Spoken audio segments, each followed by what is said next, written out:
बीड जिल्ह्यातील परळी वैजनाथमधून एक अत्यंत दुःखद आणि धक्कादायक घटना समोर आली आहे। लग्न अवघ्या काही दिवसांवर असताना एका तरुण रेल्वे पोलीस जवानानं आपलं जीवन संपवलंय।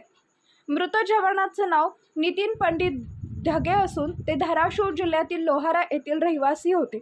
सध्या ते परळी वैजनाथ इथं लोहमार्ग पोलीस दलात कार्यरत होते। मिळालेल्या माहितीनुसार आज सकाळी ही घटना उघडकीस आली। परळीतील माधवबाग परिसरातील एका प्ले रूममध्ये त्यांनी हे टोकाचं पाऊल उचललं।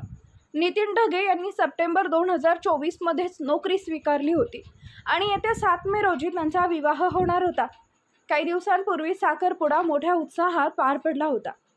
घरात लग्नाची तयारी सुरू असताना अचानक घडलेल्या या घटनेनं कुटुंबियांवर दुःखाचा डोंगर कोसळलाय। या घटनेमागं नेमकं कारण अद्याप स्पष्ट झालेलं नाही। पोलीस अधिक तपास करत आहेत। अशाच विश्वासार्ह बातम्यांसाठी चॅनलला सबस्क्राईब करा।